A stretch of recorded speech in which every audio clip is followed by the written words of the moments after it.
blockbuster deal for playoff Randy, another push for Brian Reynolds, and a 2-for-2 swap with the Marlins. Headlines Fan Fiction Friday here on the Locked On Mariners podcast. Colby, hit it. You are Locked On Mariners, your daily Seattle Mariners podcast. Part of the Locked On Podcast Network, your team every day. It is Friday, December 23rd, 2022. This is Titan Gonzalez and Colby Patnode for the Locked On Mariners podcast, brought to you by BetOnline. BetOnline has you covered all season long with more props, odds, and lines than ever before. BetOnline is where the game starts. Merry Christmas and happy holidays. Thank you so much for making us your first listen. Subscribe, like, and turn on alerts if you're watching on YouTube. Or subscribe and leave a 5-star review on your preferred podcast platform if you like what you hear. And if you want to hear from us even more, please consider signing up for our Patreon. The link as well as our social accounts is in the description below. It is Fan Fiction Friday here on the Locked On Mariners podcast. Thank you to everyone who submitted trades. We're going to get to about 8 of them on today's show. Colby, we haven't done this in a couple weeks, so for those that might be new to Fan Fiction Friday, maybe this is their first Fan Fiction Friday episode that they've watched or listened to, could you quickly run down how this works? Sure. Essentially, you guys send us your bad trade offers. We try to find a nice way to tell you that they're bad, and then we grade them on a scale of 20 to 80, the traditional Major League Baseball scouting scale, 20 being amongst the worst we've ever heard, and 80 being like the best trade in the history of trades, which we will never get. So, which is fine. They're really hard to come up with.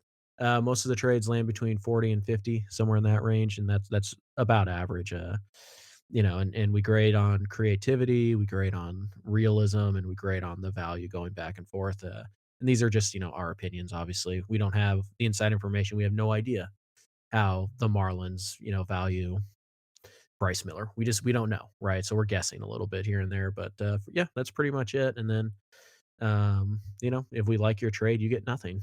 If we hate your trade, you get nothing. So it's really not that big of a deal.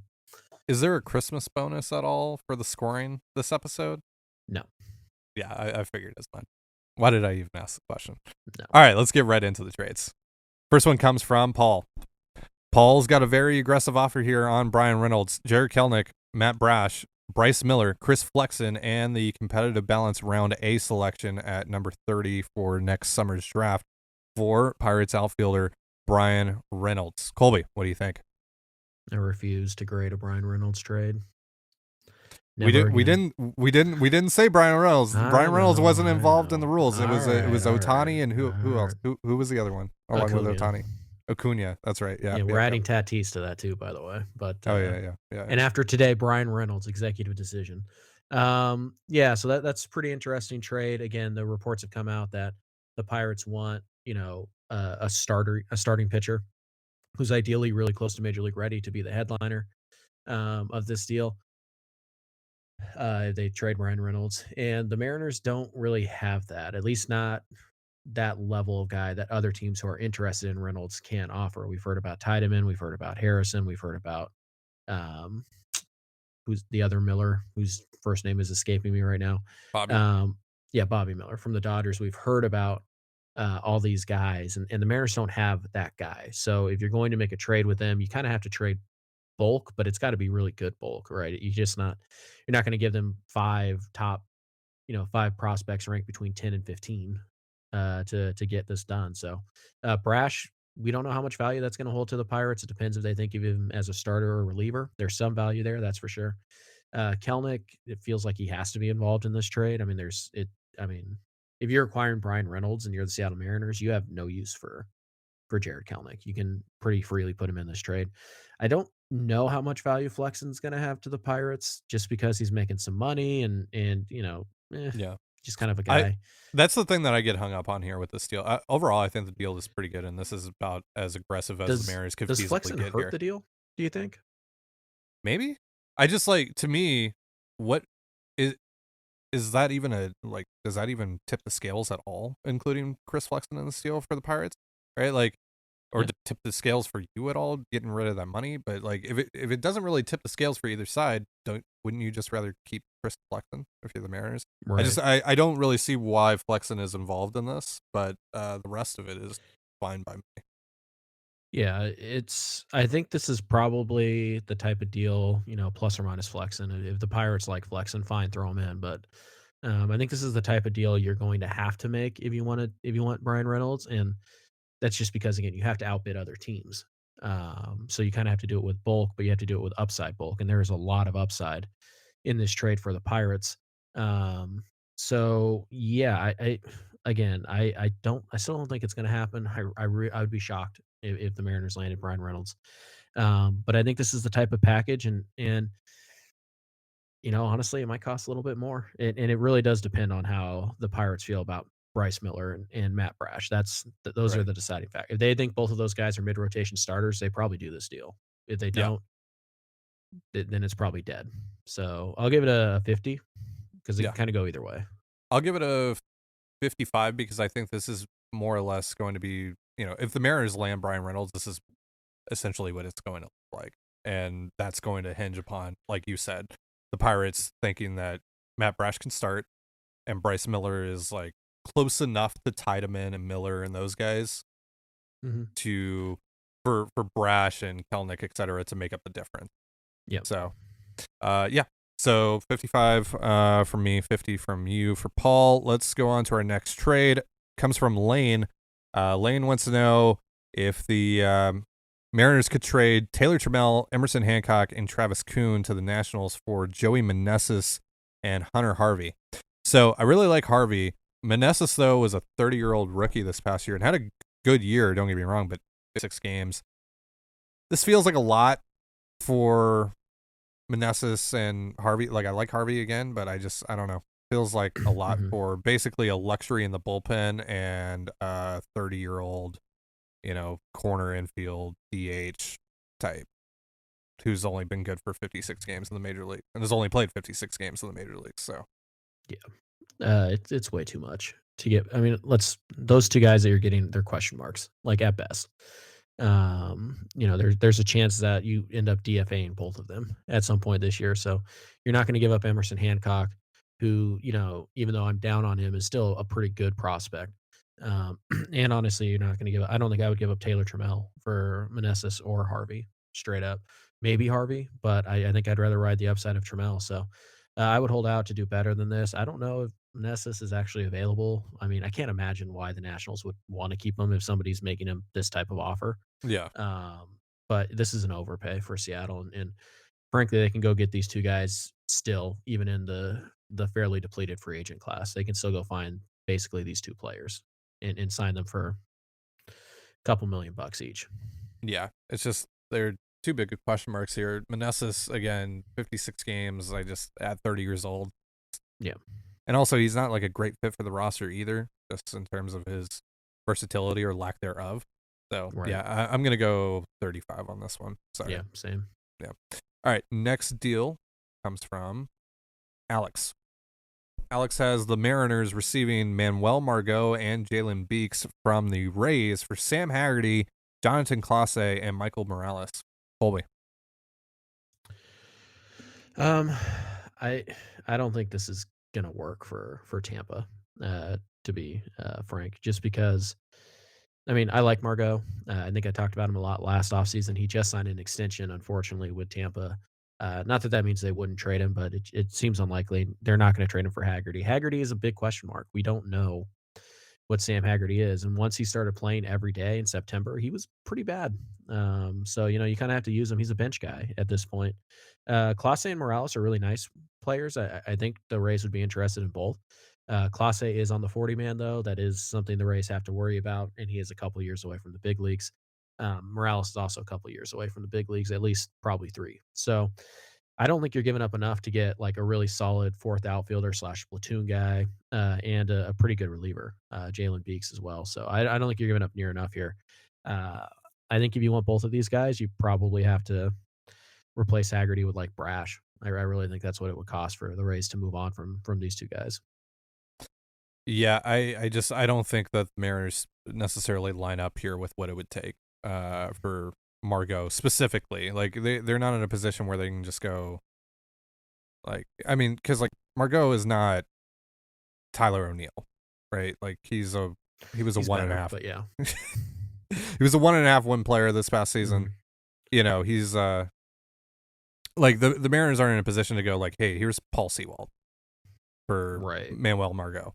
Like That's probably about fair. Yeah, and maybe you can wrap your head around that, like a Sewald and prospects deal for like someone like O'Neill, for someone with like the higher upside. But like for Margot, I think you kind of know what you're getting, and I just don't really think that's worth what it would probably take to land him from Tampa. But it's probably going to have to be like a major league reliever and a pretty decent one at that for Margot in order to get Tampa Bay to flip him, and then adding Beeks into the steal as well. I think it becomes too much for Tampa. So I'm gonna go probably 35 on this one. Yeah, same. All right, so we got a few more trades to cover here in just a moment, but first, a message from NHTSA. Did you know that driving high is considered driving under the influence? That's right. Driving under the influence of marijuana is against the law in every state, even in states where marijuana is legal.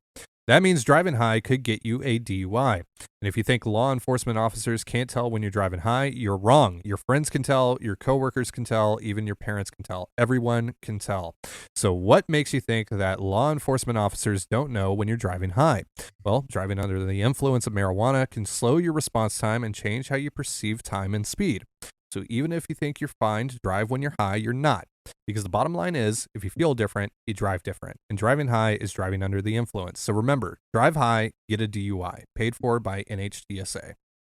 You're listening to the Locked On Mariners podcast. Thank you so much for making us your first listen here on Fan Fiction Friday on Christmas Eve. Let's get back into these trades. Chris has a pretty fun deal here with the Marlins and the Mariners. This is the one that I was hinting towards at the during the cold open. Marlins get Jared Kelenic and Chris Flexen.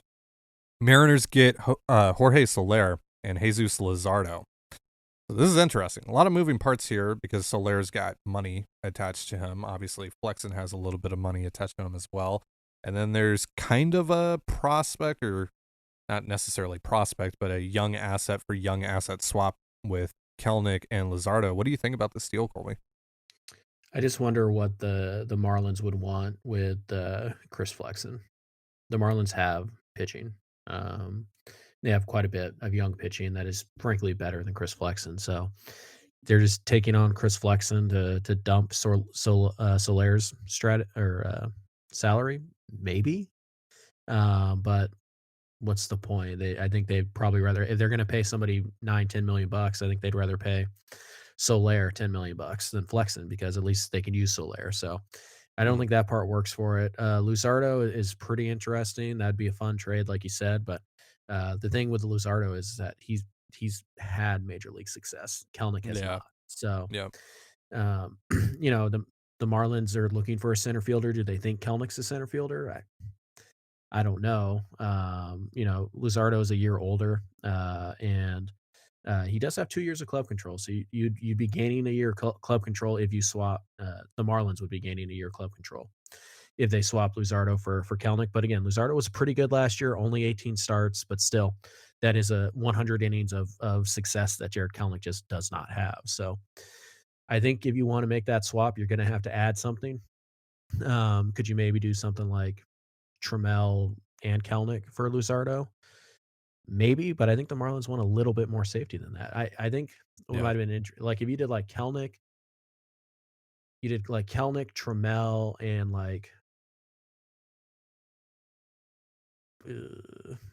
Prelander Baroa for like Luzardo and Joey Wendell. Maybe that's something that works. I don't know what the Flexen thing has to do with it, and I don't think Kelenic for Luzardo is something that's going to happen, but it could, because like I said, the Marlins have a lot of starting pitching. So it really comes down to how do they feel about Kelenic. I think they could get a better outfielder for Luzardo, probably. Though. Yeah, that's the thing. You made a great point there that Luzardo has actually had major league success. Yeah, he's had some injury history and all that, but this year threw 100 innings, 10.76 Ks per nine, 3.14 WAR9, 3.32 ERA, 3.12 FIP. He's worth 2.2 F4. Like, Jared Kelenic never even sniffed that kind of value at the major league level. So, no. that's just like from a pure value standpoint, and also if Jared Kelenic is just a corner outfielder, I mean the values significantly outweigh one another because Luzardo is young, he plays at a premium position, and he's provided major league value. So it just that doesn't really work. And then I don't think that the salary that you would be taking on from Soler really makes up the difference at all here. So I'll go 42 on this because it is creative. But yeah, there's a lot of issues here with this. Yeah, I mean, maybe if you take all of Soler's contract and you don't include Flexen, then maybe that's enough to make up the difference. But even I doubt that. So yeah, it's creative enough that it'll keep it out of the 30s, but I would say it's like 40 or 45. Like if the Marlins really think that Kelenic can play center field, then it's probably a 45. But I doubt they do, so I'm going to say 40. Right. Next trade comes from JJ. JJ has a big deal here for Randy Arozarena, playoff Randy. Matt Brash, Jared Kelenic, Harry Ford, Taylor Dollard, and the competitive balance around A selection for Randy Arozarena, who of course has one more year of club control than Brian Reynolds. So you would think that it might cost more than Brian Reynolds. So if we're comparing this deal to Paul's deal for Brian Reynolds, this is definitely more for Randy. So what do you think, Colby? Is it? I think so, yeah. Like let's bring this back up here. Brash, Kelenic, Ford, Dollard, and the competitive balance around A pick for when it was Brash, Miller, Kelenic, and Flexen. What was the other? And the comp round A pick, which is also in this Arozarena deal. Yeah, that's more. That's more. Ford and Dollard are more than Miller. You sure about that, Chief? Yeah. So Bryce Miller might be somebody's number one prospect in the organization, but really? No, I mean, who's better? Who's better? I mean, I'd probably put Harry Ford over him still. Probably, but not definitely. Guess who's closer to the big leagues too? Guess who has a higher floor? Bryce Miller. Just saying. Yeah, he does. I can talk you into this because at the very least, he's a high leverage reliever. I could totally talk you into that. You're right on that. Yeah, but but the upside of Harry Ford, man, like Craig Biggio. The upside. Come on. The upside of jump Bryce on the Craig Miller, Biggio. if that's the case, then the upside of Bryce Miller is like Roy Oswalt. like so. We're just pulling Astros now. Sure, why not?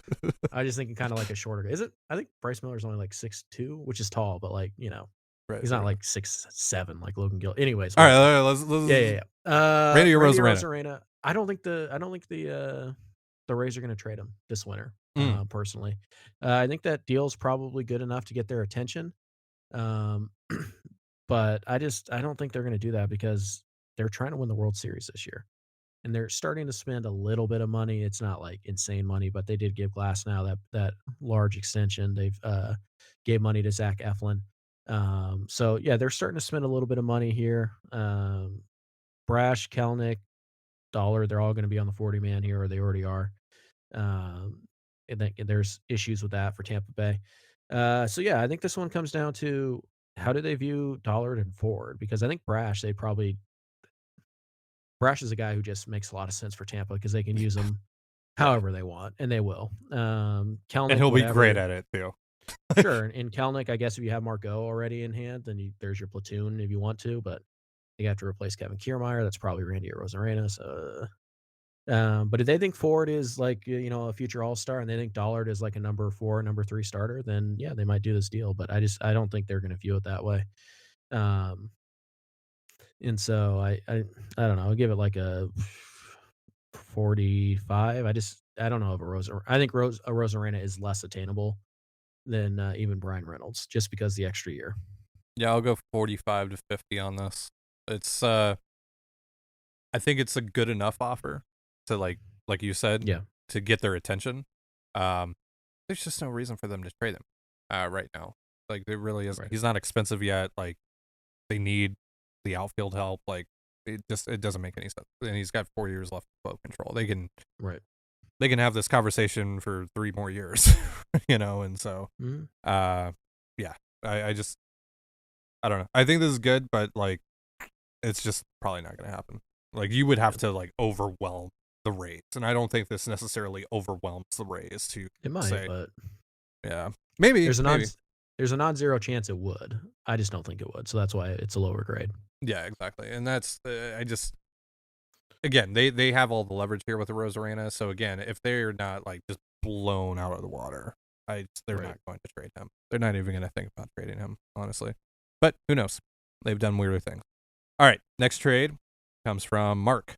Mark has a Lane Thomas deal. Lane Thomas, the outfielder for the Nationals, for Juan Pinto and Starlin Aguilar. Colby. F. F. You can't That's have that's Juan not the Pinto. grades. Well, it's a 0 out of 80. So there you go, F. Breaks the scale.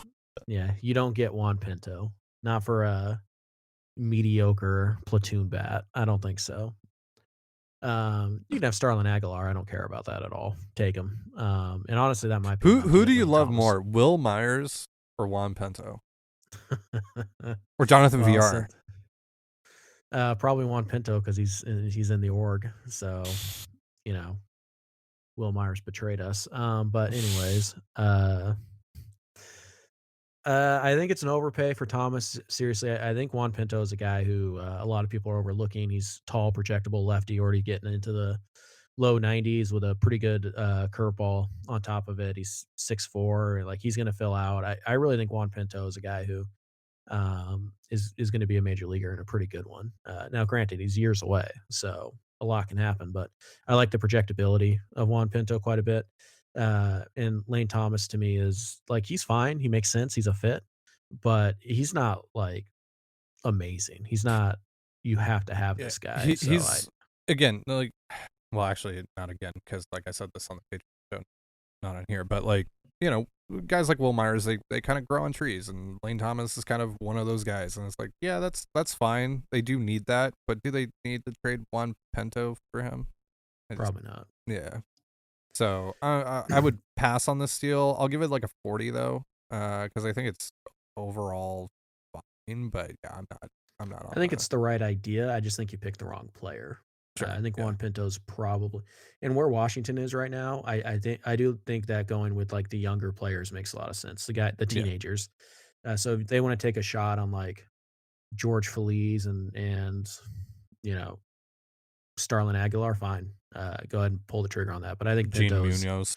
yeah, I think Pinto's just in a different class than those type of prospects. So I would say no on Pinto, but I think the idea overall is pretty good. So I'll give it a 45. All right. Next trade comes from Brandon. Brandon has a pretty straightforward deal here. Christian Walker, the first base / DH from the Diamondbacks, for the competitive balance round A pick, and Michael Arroyo. Colby, what do you think? Well, you don't trade Edgar Martinez before he gets to the big leagues, so that's probably a no. I hate you. We should probably institute a new rule next time, Ty. No Arizona Diamondback trades. I don't know what that franchise is doing. I can never figure them out. Are they rebuilding? No. Are they going for the No. Are they trying to go 500? Maybe. Like, who knows? They're easily the fourth best team in that division, and Colorado's gaining on them pretty quickly. And yet they won't ever commit to a rebuild. They just don't want to do that. And so they're just irrelevant. So it's really hard to know what they're going to do. Walker had a really good year last year at the plate. Terrible defender. So I guess you're looking at him as your full-time DH. I think he was actually okay at first base, but you have Ty France. So like, who cares? One of those two is your full-time DH regardless. So I think, the comp round A pick is probably enough to get him if they actually were willing to move him. Arroyo's a really good bat. He's a top 10 prospect in the system. I don't think Christian Walker would, based on his fit for this roster, I don't think he's worth essentially 2 top 10 organizational prospects. Not at least when the farm system is relatively as good as the Mariners. Right. So I think for me, I think the competitive balance round A pick is fine. I'd probably rather have that pick, to be perfectly honest with you, than Walker, just because he's just not a great fit for this roster. So He's but I not, think about, but like we talked about this on the Patreon yesterday, though, that Right. Like Eventually fit. You just need the offense and fit. you need the Be offense, damned. and the more that these options thin out, the more it kind of you can wrap your head around just having a full-time DH, because right now there just aren't enough quality hitters on the Mariners roster that's like, I need to keep Right. the DH open for those guys. So Right. How desperate is Jerry to get the bats? Because he's yeah, been very clear about this, that he wants 4 outfielders, and the whoever's not starting in the outfield that day is going to DH most of the time. He's running out of options. Like it's I don't want to say he's running out of those options, because there's a lot of guys like that. It's just the options are getting smaller and smaller every day. So Walker, like, fine, I guess. I just I don't know. I don't think that you give up Arroyo and the draft pick, but I do think this is a pretty interesting trade. yeah, I think this is really interesting. I'd give it 55. I really like this deal.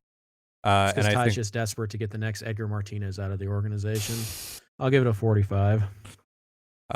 55 for me, because again, I think that there is going to come a point, or potentially there will come a point here in this offseason, where full-time DH makes sense.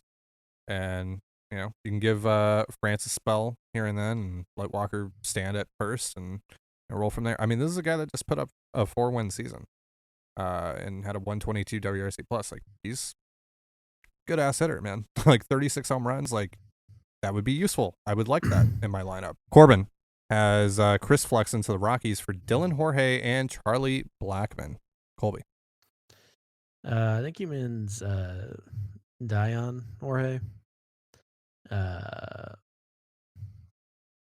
But anyways, aside from that, he's not really all that valuable in this trade. He's that unless there's a Dylan Jorge I'm not familiar with in the Rockies organization. But this is pretty sizable financial commitment from the Mariners. I think Blackmon is making $20 million this year. Is that right, Ty? Right around there. Yeah, somewhere around there. Um, Yeah. yeah, so Flexen, you're taking on $12 million for Blackmon, who honestly is at the stage of his career where he should probably be a full-time DH. Like, I think you're going after the wrong outfielder here. Personally, I would go after Randall Grichuk if I'm going to trade Chris Flexen to the Rockies. Um, it's interesting. We haven't heard a lot of Blackmon trades. Ty was a big Charlie Blackmon fan last year. Said he would do anything to have Charlie Blackmon on this roster. So You're worried about me seems a little bit leaving. desperate, but okay. Uh, but Blackmon, I think, is an interesting fit for Seattle. I think the Rockies have to include cash in this deal, because I don't want the $12 million extra. What? All right, I should rephrase that. I don't care about the $12 million, right? But clearly Jerry and Justin, and more specifically John Stanton, do.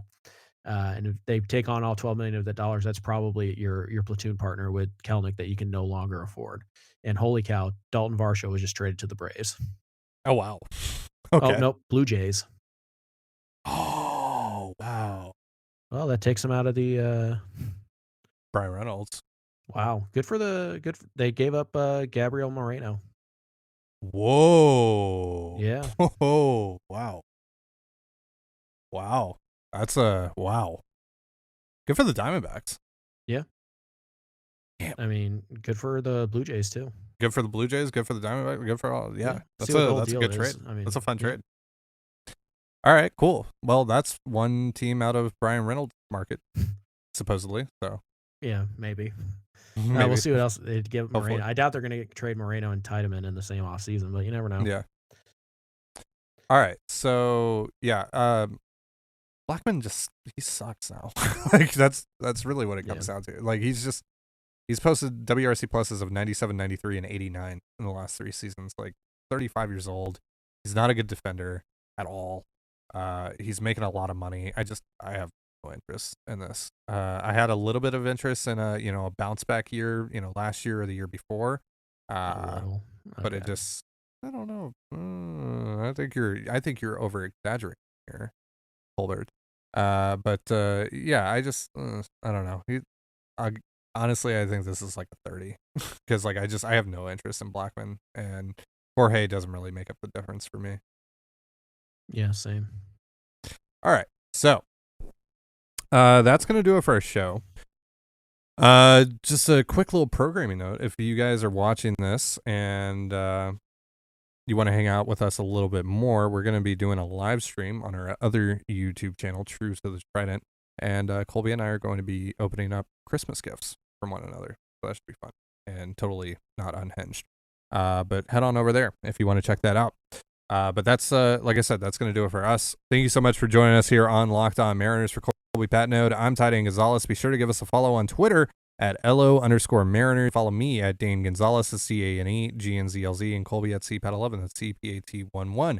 You can also find all that stuff in the description of this episode. And thank you again for making us your first listen. Now, for your next listen, check out the Locked On Sports Today podcast, featuring the biggest stories of the day, plus instant reactions, big game recaps, and the take of the day. It's available on the Odyssey app, YouTube, and wherever you get your podcasts, just like us. And with that, have yourself a beautiful baseball day and a happy holiday. And we'll see you on Monday. Peace.